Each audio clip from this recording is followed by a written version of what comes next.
Stanley knew the office layout like the back of his hand. It was only a matter of time before he found the others, wherever they were. Just a matter of time.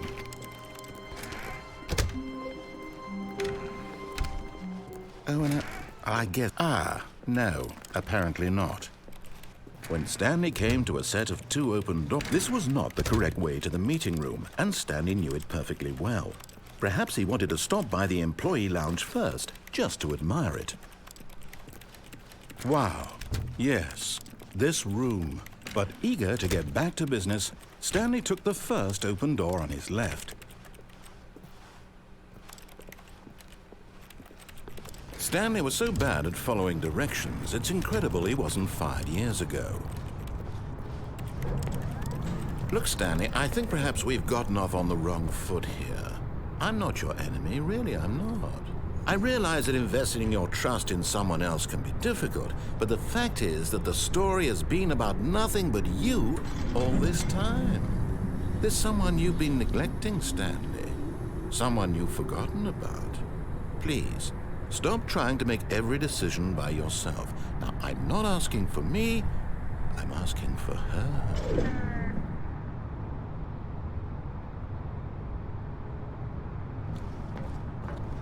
This is it, Stanley.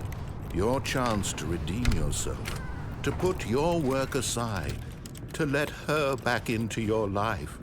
She's been waiting. That's her, Stanley. You need to be the one to do this, to reach out to her. If you can truly place your faith in another, then pick up the phone.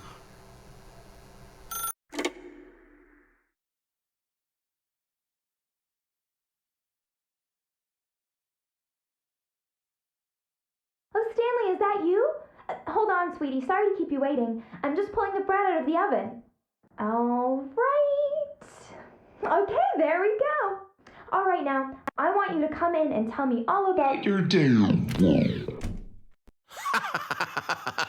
Gotcha. Oh, come on.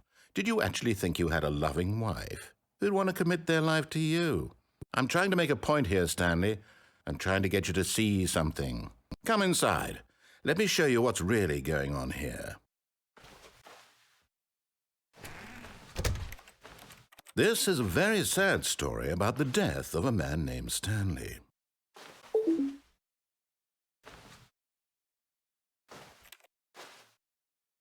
Stanley is quite a boring fellow.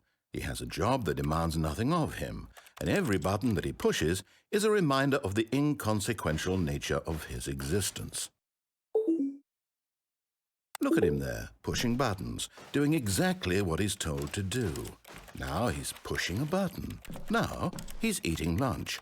Now he's going home. Now he's coming back to work. One might even feel sorry for him, except that he's chosen this life. But in his mind, he can go on fantastic adventures. From behind his desk, Stanley dreamed of wild expeditions into the unknown, fantastic discoveries of new lands. It was wonderful. And each day that he returned to work was a reminder that none of it would ever happen to him. And so he began to fantasize about his own job. First, he imagined that one day while at work, he stepped up from his desk to realize that all of his co-workers, his boss, everyone in the building had suddenly vanished off the face of the earth. The thought excited him terribly. So he went further. He imagined that he came to 2 open doors and that he could go through either. At last, choice. It barely even mattered what lay behind each door. The mere thought that his decisions would mean something was almost too wonderful to behold. As he wandered through this fantasy world, he began to fill it with many possible paths and destinations. Down one path lay an enormous round room with monitors and mind controls. And down another was a yellow line that weaved in many directions, and down another was a game with a baby. And he called it the Stanley Parable. It was such a wonderful fantasy, and so in his head he relived it again, and then again, and again, over and over, wishing beyond hope that it would never end, that he might always feel this free. Surely there's an answer down some new path, mustn't there be? Perhaps if he played just one more time. But there is no answer. How could there possibly be? In reality, all he's doing is pushing the same buttons he always has. Nothing has changed. The longer he spends here, the more invested he gets, the more he forgets which life is the real one. And I'm trying to tell him this, that in this world he can never be anything but an observer, that as long as he remains here, he's slowly killing himself. But he won't listen to me. He won't stop. Here, watch this. Stanley, the next time the screen asks you to push a button, do not do it.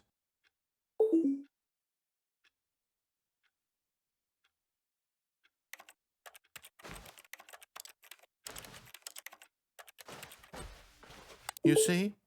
Can he just not hear me? How can I tell him in a way that he'll understand that every second he remains here, he's electing to kill himself? How can I get him to see what I see? How can I make him look at himself? I suppose I can't, not in the way I want him to. But I don't make the rules. I simply play to my intended purpose, the same as Stanley. We're not so different, I suppose. I'll try once more to convey all this to him. I'm compelled to. I must. Perhaps, well, maybe this time he'll see. Maybe this time. And I tried again, and Stanley pushed a button. And I tried again, and Stanley pushed a button. And I